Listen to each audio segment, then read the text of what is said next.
People are starting at 4 months of age as compared to 4 years when people are school going. So what we're finding is that there were language delays, there were cognitive delays. When we talk about language, we actually start to hear our parents when we're in the womb, especially the third trimester. The World Health Organization recommends that if you're less than 2 years of age, it's supposed to be 0 screen time. And then between 2 and 4 years of age, it's supposed to be less than 1 hour a day.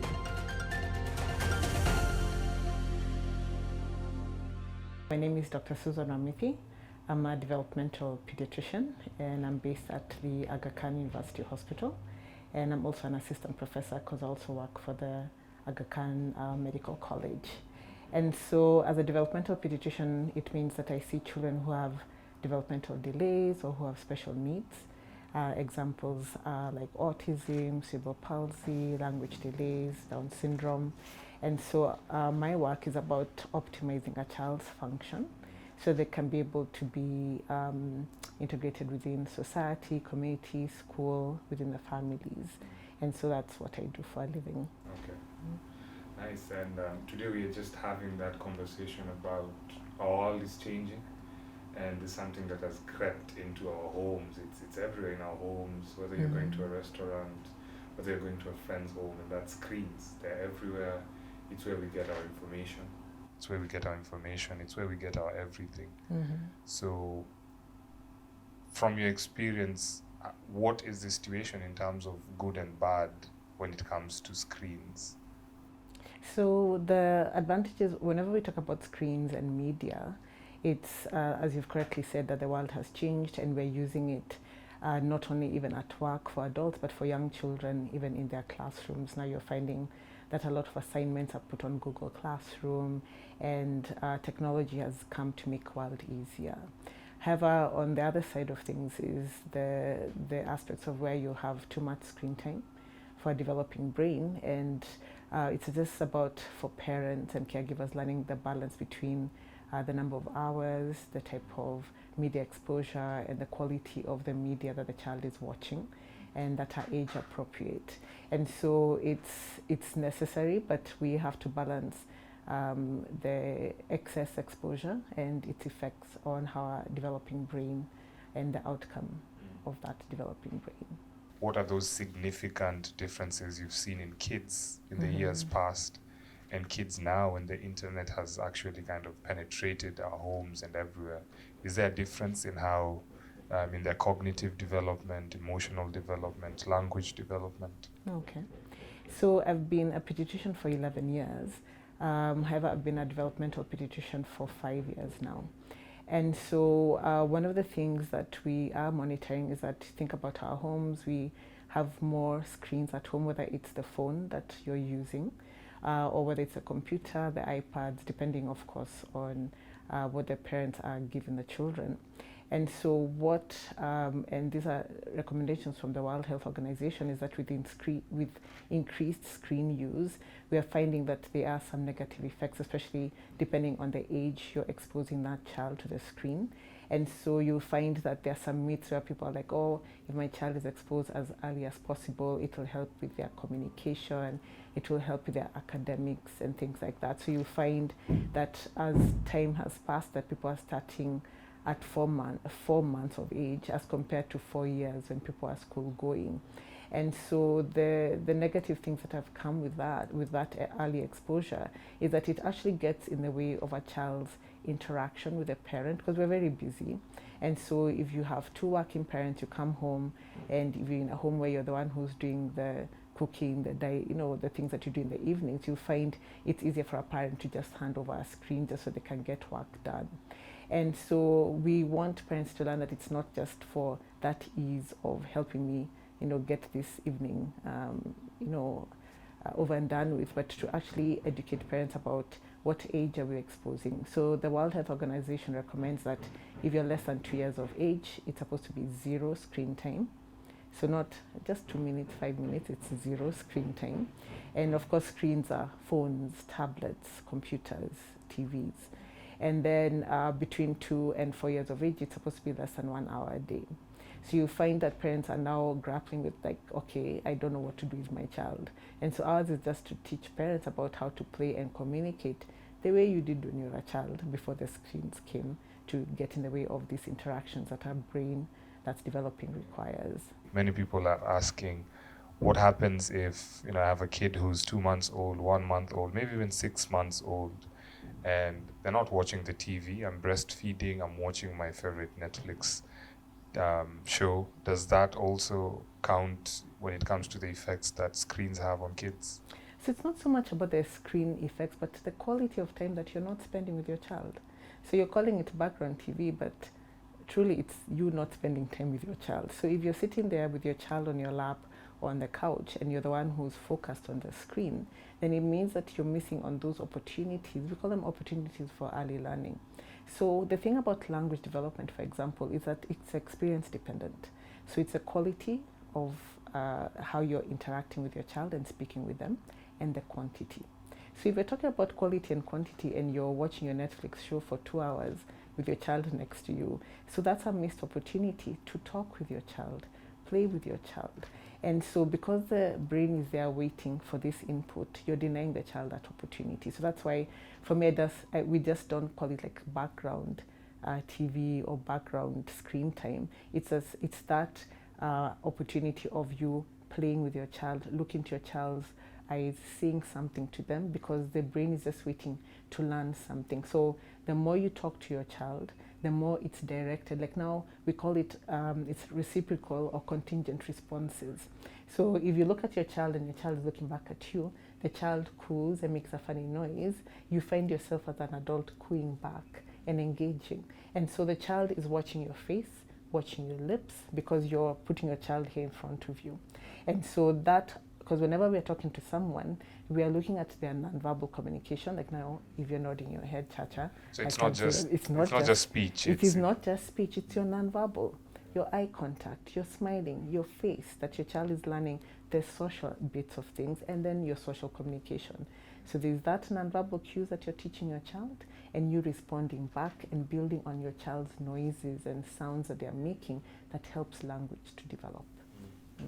And on that topic of language, what aspects of language development are mostly affected by excessive screen time? So you mentioned obviously the kind of it affects the quality time that kids are having with their parents.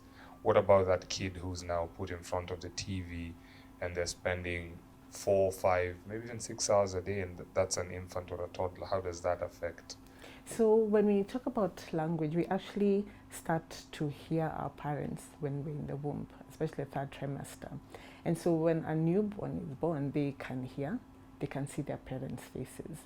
And so whenever we're talking about that back and forth interaction, if you're now putting the child away, you'll find that the centers in the brain that deal with because there are different aspects of language. There's your understanding of language, there's your expressing and using your words, and then there's the non-verbal language that a child is learning.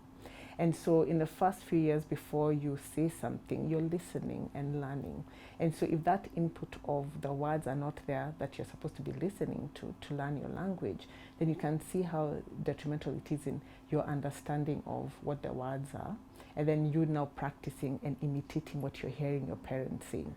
So if your parent is silent, that's a missed opportunity to learn that word. And so it's all that aspect of language, your nonverbal, your expressive, your words you're saying, and your understanding of the language that we're missing out by now not engaging with our children, the time when language is speaking. And language is speaking from that newborn all the way to 2 years. We have like a really big peak of the brain waiting to hear that language. So that's a missed opportunity that we want to feel. Yeah. Some might argue that eventually the kid will learn how to speak and interact. So, well, why not just let them watch the screens? So that's the myth, that my child will eventually learn. And we take for granted how we grew up, that we had, grandparents. Like we think about the African culture. You didn't grow up just with your parents. You grew up with an auntie, an uncle, your grandparents. Were in this community, and people who grew up even in villages. You had all this input that we take for granted. And now we are now in nuclear families where there's a mom, a dad, and a child, and maybe a nanny if we are lucky.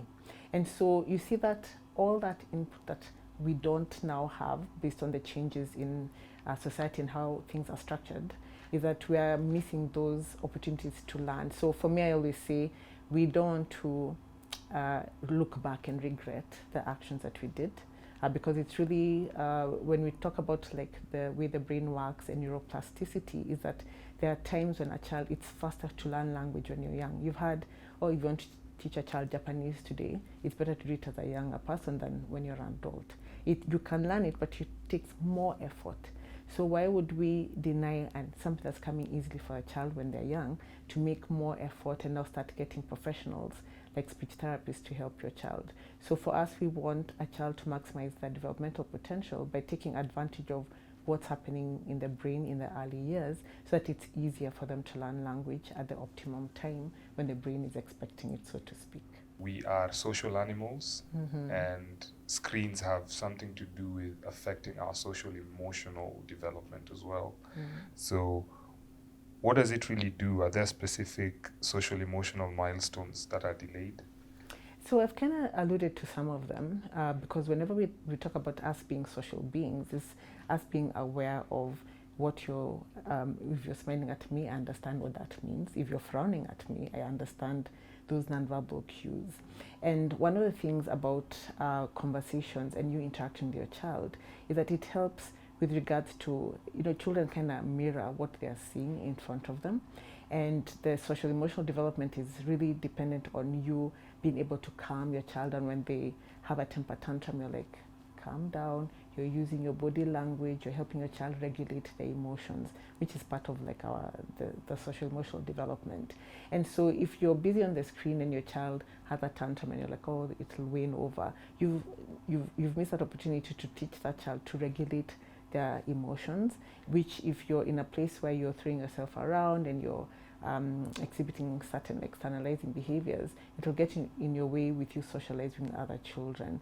And even the other thing that being on the screen does is that most parents brag to me in clinic, oh, he knows how to swipe when there's an ad, he knows how to go and find his videos. So we have that instant gratification that I can solve my problem so quickly without having to learn to inhibit ourselves. So that self-regulation and being able to inhibit ourselves and is lost when you have a screen that has fast-moving images. They've been designed to make you keep scrolling, as you know, the colors, the fast movements for a child. They'll keep looking at it because it's been designed to keep them engaged and looking and being unable to inhibit themselves. Children learn how to inhibit themselves on the day-to-day. If you're playing with toys and you're focusing, paying attention, you're like, oh, if I arrange my toys this way, this will happen. They're like little scientists. So if you're missing that opportunity by being on the screen where you're being able to inhibit yourself and you try again and regulate and do your focus and, and your attention, the screens where it's fast moving, fast changing actually gets in the way in you being able to regulate your own emotions. So that's how it kind of gets in the way in your social emotional development and self-regulation. So if I'm hearing you right, a lot of what we do as human beings on a day-to-day is solving problems. I need to figure out, how do I get to Aga Khan? How do I do this interview? How do I ask these questions? So I'm lost. How do I find my way to that place using another route? So you're saying that some of these core skills, cognitive skills, are affected because of the impact on attention as well, emotional regulation. Is that what you're saying? Yes, because the thing about when we talk about a child's cognitive skills, it's your planning, your problem solving, and a lot of that children learn through play. And playing with things that they're actually holding, that's tangible. They can see it, they can play with it, they can manipulate it. They can arrange it. They're like, oh, when I do this, it arranges in a line. If I do this, there's a cause and effect. And children are learning about the world through problem solving. You'll find that even something that's high up, they'll tell you, oh, he brought the chair to knock down for the toy to come up. And so those opportunities where you're experimenting with your environment and learning that when I do this, this happens. All that thinking and planning, those are part of your early executive skills and being able to regulate. Even if something falls, you try again. So that aspect of the problem solving, your attention when you're focusing on doing a puzzle, those small things that we take for granted, being able to match like this shape to this puzzle thing, this is the puzzle piece. That attention and focus is missed out when you're busy scrolling and just getting the input, where you're not actually learning to problem solve. And so, and especially for the younger years, when you're older, of course, there are gaming devices that are designed to problem solve. But for young children, it's more of the scroll, flick, without you actually paying attention to what you're doing, because of all this input and the senses and the sounds that it's making, where you're not quite regulating yourself and missing opportunities to try and test and fail and try again. So those aspects of play are missed out when you're always on the gadget. And what does the data or research on this field say about the long-term effects of that? Because the brain is constantly developing, and it seems like screens are kind of affecting the foundation of brain development. Is there any research telling us what we might be seeing in the future?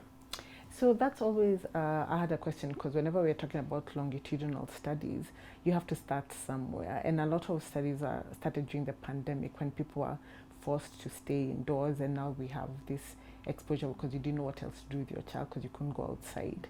And there are people who are looking at what are those long-term effects. Of course, it's been like a little over 3 to 4 years since that happened. But even the studies, even before the pandemic happened, is that a lot of work that's looking at the way the circuitry of the brain and the parts of the brain that deal with self-regulation, attention, focus, language, are really dependent on those human relationships, those contingent responses. So I always tell people, it's not the screens that's a big problem. It's you taking away the human relationship and what a parent is teaching a child that we're missing out. So people will be like, oh, the screen is bad, the screen is bad. I'm like, no, you not spending time with your child is the bad thing. You're not creating opportunities to teach your child something is actually the negative thing, not so much the screen. Because of course there are educational shows that you can co-watch when at the right age. Remember, I said above 2 years of age. So that 1 hour, for example, for the 2 to 4 year of age, you have the core screens where you're learning the wheels on the bus song, you're learning body parts through the song. So those are the benefits. But remember, the caregiver is right there with that child. So you can't have where you give the screen where the child is just there passively watching. You need a caregiver to kind of guide you through that screen and things that are appropriate, that are age, that and children can learn from. So it's the quality of relationships and you not spending time with your child that's getting in the way. And remember, adults are addicted to screens. That's what we're not talking about. So we're passing down the addiction. We are passing down the addiction because you come in and we had like the colors have been designed for you to keep scrolling on your social media. The sounds are designed to keep you on that reward, and you find yourself just going deeper and deeper. And that, whenever we're trying to solve a problem, we have to solve the parent's problem first. How long, mom, are you on your screen for? How long, when you come home, what do you do first? Do you go on your screen and then put your child next to them with you're both watching screens together? So you can't solve a problem about screens without addressing the parental problem, who's addicted or hooked on the screens. I think something else, you'll just have to go back and maybe tell us, why are kids under 2 years prohibited from interacting with screens? And maybe tell parents, for kids who are 2 years and above, the 1 hour, what kind of content should they watch? Coco Melon is a very common YouTube channel. It's, I think, the 3rd most watched YouTube channel and the 2nd most subscribed YouTube channel. So that tells us something, and it's a very fast-paced content, and the kids who are watching it are as young as 1 week. I don't think they can see, but they do consume the music and that kind of stuff. So just tell me why kids are prohibited and what kind of content kids above 2 years should watch.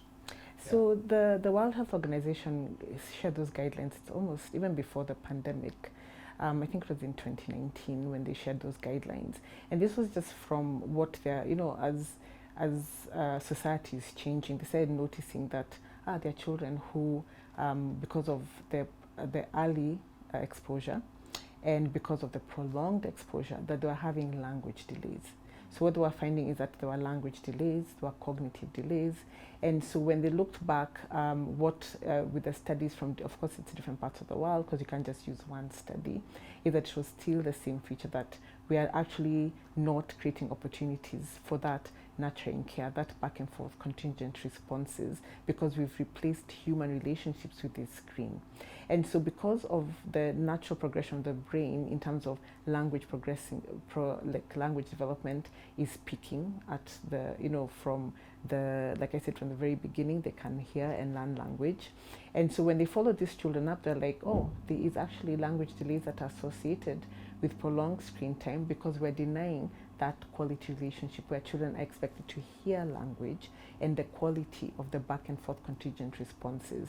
So based on that research that was done by neuroscientists around the world, the WHO now was like, okay, we've seen the research, we've seen the evidence, this is our policy.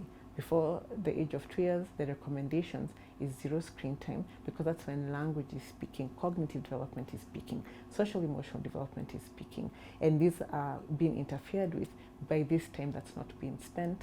And of course, even when they look at the actual screens themselves, that reward, that immediate rewards, immediate responses, you find that the children now, if you try and snatch a phone of a show, and I don't like to name any shows, that a show that a child is watching, you get a temper tantrum. They are throwing things around because you stopped them from watching their favorite show. So those are the behaviors and the delays that cause WHO to make those recommendations. And so when you're above 2 years of age, we really are advocating for that co-watching. You are seeing what your child is watching, because there are things that are not age appropriate, things that are violent and will trigger emotions, because children are very little with the images they watch. Like in some countries, this is Halloween season. And so you'll find that some things that in our culture are viewed as satanic and terrible, you're now exposing your child to something that's not even in your culture and in your religious perspective. That's why we encourage you to watch them, because the ads come.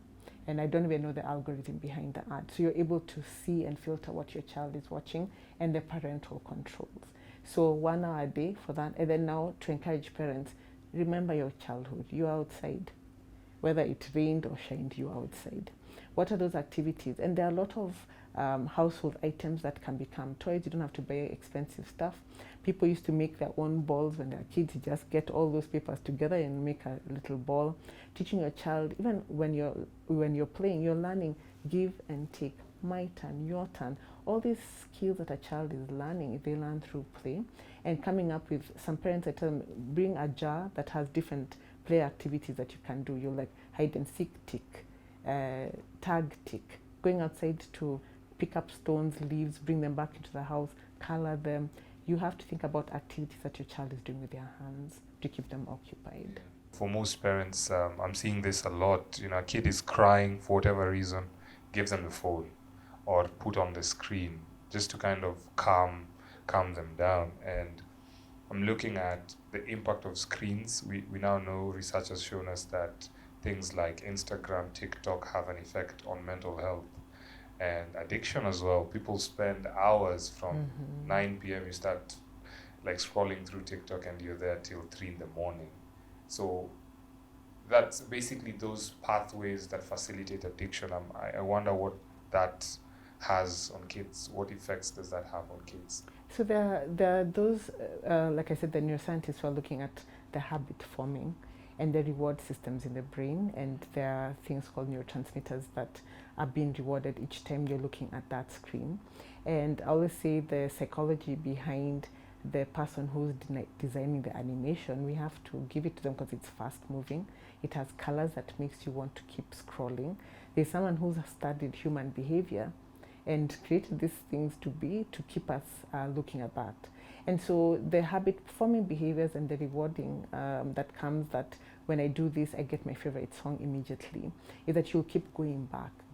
And those pathways in the brain that deal with reward and lack, and especially the inhibitory control, is where I feel like we're getting it all wrong, because children are learning how to inhibit themselves, and the centers in the brain that deal with stopping yourself from doing something, regulating yourself from doing something. So it's being overridden by these fast rewards. And so you'll find it's getting in the way of attention and self-regulation. So you'll find the children are the ones who, in the classroom, because you haven't learned to regulate yourself, you're all over the place. Things in a room are getting you activated. And so it's creating us like, I don't call it addiction for us, we call for young, because you can't say a 2-year-old is addicted, but there's a habit forming pathway that is getting them behaviorally activated when you take something away. So obviously we are really worried about it, because how do we stop that when you go into the school setting where now you're starting to use screens? Are you going to be doing your own thing when the teacher is trying to teach you to create a PowerPoint, for example? So I'm seeing they're doing that even at the second grade. So those are the things that we really, as parents, need, especially for those who are less than 3 years of age. We have to be very vigilant about stopping some of these habit-forming behaviors. And is there any connection between screen time and some of those behavioral issues such as anxiety, frustration, and aggression in kids? Yes, so we do see some of the research is showing that again, it's that inhibitory control that where a child, you as a parent, you're like the external brain. So when you're seeing your child getting activated, you calmly teach them to regulate themselves. And that part for the early regulatory systems actually begin at birth. When you're, for a mother who's breastfeeding a child, if a child is crying, you're coming to find the baby, why is the baby crying? You're soothing your child. You're already learning to self-regulate by your mom teaching you how to regulate and speaking in a calm voice and kind of giving you the massage to soothe yourself. So those are early regulatory systems that now, if you're replacing that soothing, that calmness that a human being is doing, and then you give the screen. What is the screen teaching the child with the fast moving things? You're missing the opportunity to learn how to inhibit and self-regulate. So that's the concern, at least I have as a pediatrician. If you have a few takeaways for parents and also just from your practice, are there some of the things you're seeing in recent years that are standing out that I haven't pointed to? So for me, what I really want to encourage parents is just take the time to play and communicate with your child from the very beginning. Every mother and child handbook in Kenya, the one that you go for vaccines, has a page that's WHO and UNICEF has written about how to play and communicate to your child from the first day of life. And so I really are encouraging parents to go and find that book, because you have it in your house. Whether you're in Nyeri or in Nairobi, that information is there. Take the time that when you get home, form the habit of leaving your phone in the room. Come and be present. For me, I just want parents to be present. Engage your child. It is a temptation for you, because it's time to recognize that, is it me who has the problem or is it my child? And that call yourself to a meeting type of thing is important for parents to have, and seeing, okay, I've been told by my pediatrician that this is getting in the way. How do I stop my own habits that are encouraging this behavior? Obviously, it's you who's switching on the TV, it's you who's giving the phone. So find now a creative way of coming, spending time with your child, playing with your child, singing songs, get those activities going, get messy glue, get the stickers. Children love spending time with their parents. And so I encourage my parents always is that this is your responsibility. You will thank me later when they're excelling in school.